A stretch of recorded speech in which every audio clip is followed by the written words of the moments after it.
আমি ছাৰক হাঁহৰ মাংস খুৱাবলৈ খুব ভাল পাওঁ কিন্তু ছাৰে কি কয় কেনেবাকৈ যদি গম পায় মোক অকণমান কোমোৰা দিয়াচোন বুলি কয় আমি কি কৰোঁ সেই কোমোৰাকণ দিবৰ কাৰণে ছাৰক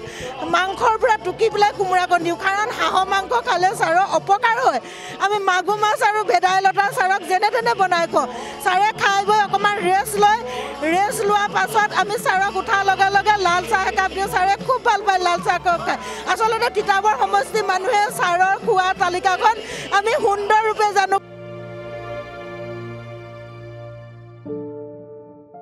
আমি ছাৰক মেলি দিওঁ ছাৰ আপুনি যাওকগৈ অসমৰ বিভিন্ন সমষ্টি আছে সেই সমষ্টিবিলাকলৈ আমি আপোনাৰ হৈ আমি প্ৰত্যেকটো পঞ্চায়তত আমি আপোনাক বিপুল ভোটেৰে জয়যুক্ত কৰাম বুলি আমি ছাৰক কথা দিওঁ আৰু সেইমতে আমি জয়যুক্ত কৰোঁ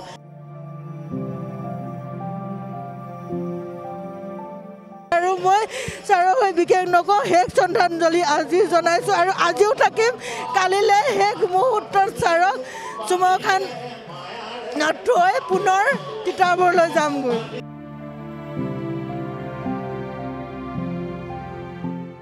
কলাক্ষেত্ৰত যি প্ৰাক্তন মুখ্যমন্ত্ৰী তৰুণ গগৈ ডাঙৰীয়াৰ নশ্বৰ দেহত সকলোৱে শ্ৰদ্ধাঞ্জলি জ্ঞাপন কৰিবলৈ আহিছে এই মুহূৰ্তত আমাৰ সৈতে আছে তিতাবৰবাসীৰ যিটো সমষ্টিৰ পৰা তৰুণ গগৈ ডাঙৰীয়াই অসমৰ মুখ্যমন্ত্ৰী হৈছিল যি সমষ্টিৰ পৰা প্ৰতিনিধিত্ব কৰি তিতাবৰবাসীৰ কেইগৰাকীমান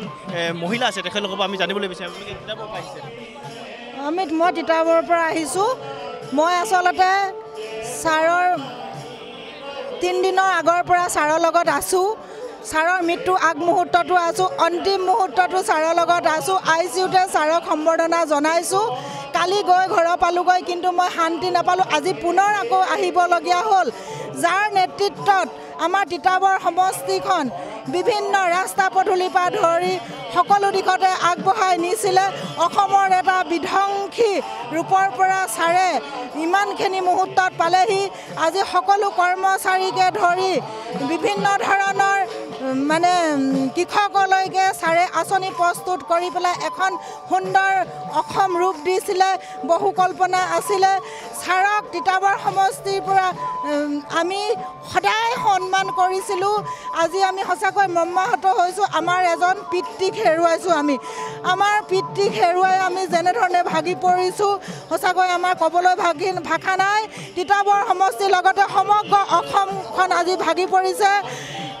মই ছাৰৰ যিদিনা 5:44 ছাৰ মৃত্যু হৈছিলে তাৰ দুদিনৰ আগৰ পৰা আছোঁ তেতিয়া দেখিছোঁ আপোনালোকৰ সাংবাদিক বন্ধুসকল বিভিন্ন দল সংগঠনে যেনেধৰণে ছাৰক চাবৰ কাৰণে যেনেধৰণে চকু পানী টুকিছিলে মই ভাবিছিলোঁ ছাৰ অকল আমাৰ কংগ্ৰেছ পৰিয়ালতে নহয় বিভিন্ন ধৰণৰ সংগঠন দল সকলোৰে লগত ছাৰ আছে সকলোৱে অন্তৰত ছাৰ আছে আমাৰ মহিলাসকলৰ কাৰণে ছাৰে বিভিন্ন ধৰণৰ মানে চিন্তা চৰ্চা কৰিছিলে গৰ্ভত সন্তান এটা জন্ম হোৱাৰে পৰা মৃত্যুলৈকে ছাৰে আঁচনি প্ৰস্তুত কৰি সকলোকে সমানে আগবঢ়াই নিছিলে গতিকে তিতাবৰৰ কথা কি ক'ম আপোনালোকে জানে তিতাবৰ প্ৰতিজন মানুহৰ লগত ছাৰে আলোচনা বিলোচনা কৰিছিলে এজন এনেকৈ নকয় মই নিজে ছাৰৰ আশীৰ্বাদত 2001 চনৰ পৰা 15টা বছৰ নিৰ্বাচন খেলি পেলাই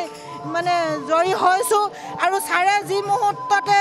ইলেকশ্যন হয় সেই মুহূৰ্ততে ছাৰে নগ'লেও আমি ছাৰৰ হৈ সকলোৱে কষ্ট কৰি পেলাই আমি ছাৰক বিপুল ভোটেৰে জয়যুক্ত কৰিছোঁ আমি ছাৰক মেলি দিওঁ ছাৰ আপুনি যাওকগৈ অসমৰ বিভিন্ন সমষ্টি আছে সেই সমষ্টিবিলাকলৈ আমি আপোনাৰ হৈ আমি প্ৰত্যেকটো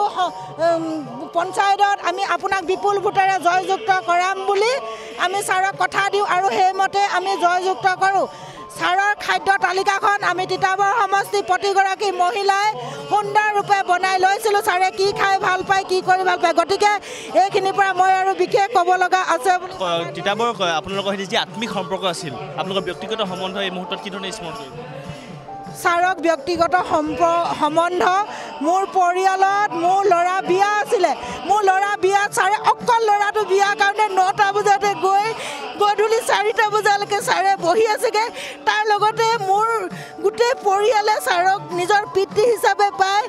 গতিকে ছাৰে কি খায় মোৰ হাতেৰে ছাৰক 6-7 বাৰমান বনাই খুৱাইছোঁ ছাৰে মাগুৰ মাছ আৰু ভেদাইলতা এইখিনি খাই খুব ভাল পায় আমি জীয়া মাগুৰ মাছ আৰু ভেদাইলতা দিওঁ ছাৰে হাঁহৰ মাংসৰ কাৰণে খুব লোভ কৰে কিন্তু ছাৰৰ মানে প্ৰেছাৰ থকাৰ কাৰণে আমি ছাৰক মানে হাঁহৰ মাংস খাবৰ কাৰণে নিদিওঁ গতিকে আমি ছাৰক এনেকুৱাখিনি মৰমত ৰাখিছিলোঁ যে ছাৰৰ যিহেতু অলপ প্ৰেছাৰো আছিলে অলপ চুগাৰো আছিলে আমি ছাৰক হাঁহৰ মাংস খুৱাবলৈ খুব ভাল পাওঁ কিন্তু ছাৰে কি কয় কেনেবাকৈ যদি গম পায় মোক অকণমান কোমোৰা দিয়াচোন বুলি কয় আমি কি কৰোঁ সেই কোমোৰাকণ দিবৰ কাৰণে ছাৰক মাংসৰ পৰা টুকি পেলাই কোমোৰাকণ দিওঁ কাৰণ হাঁহৰ মাংস খালে ছাৰৰ অপকাৰ হয় আমি মাগুৰ মাছ আৰু ভেদাইলতা ছাৰক যেনে তেনে বনাই খুৱাওঁ ছাৰে খাই বৈ অকণমান ৰেষ্ট লোৱাৰ পাছত আমি ছাৰক উঠাৰ লগে লগে লাল চাহ একাপ দিওঁ ছাৰে খুব ভাল পায় লাল চাহ একাপ খাই আচলতে তিতাবৰ সমষ্টিৰ মানুহে ছাৰৰ খোৱা তালিকাখন আমি সুন্দৰৰূপে জানো কাৰণ 15টা 20টা বছৰ আমি ছাৰক কি খাই কি বয় প্ৰতিটো মুহূৰ্ততে ছাৰৰ কেয়াৰ লৈছোঁ সেয়েহে মই মোৰ পৰিয়াল অতি মৰমাহত হৈছোঁ তিতাবৰবাসী অসমবাসীৰ লগতে 6-7 বাৰমান ছাৰে মোৰ ঘৰত গৈ চাহ খাইছে ভাত খাইছে গতিকে মই আৰু কিবা ছাৰৰ হৈ ক'ব লগা আছে বুলি ভবা নাই কাৰণ ছাৰক মই ইমান আন্তৰিকতাৰে লৈছিলোঁ এই ছাৰৰ মৃত্যুৰ অন্তিম মুহূৰ্তত মই আইচিউক ছাৰক সম্বৰ্ধনা জনাবলৈ পাইছোঁ আৰু মই ছাৰক হৈ বিশেষ নকওঁ শেষ শ্ৰদ্ধাঞ্জলি আজি জনাইছোঁ আৰু আজিও থাকিম কালিলৈ শেষ মুহূৰ্তত ছাৰক চুমাখান থৈ পুনৰ তিতাবৰলৈ যামগৈ এই দৃশ্য আমি দেখুৱাইছোঁ এই শোকাকুল পৰিৱেশ তিতাবৰ সমষ্টিৰ যিসকল লোকৰ সৈতে তৰুণ গগৈ ডাঙৰীয়াৰ এক আত্মিক সম্পৰ্ক আছিল সেই সম্পৰ্ক এইসকল মহিলাই দোহাৰিছে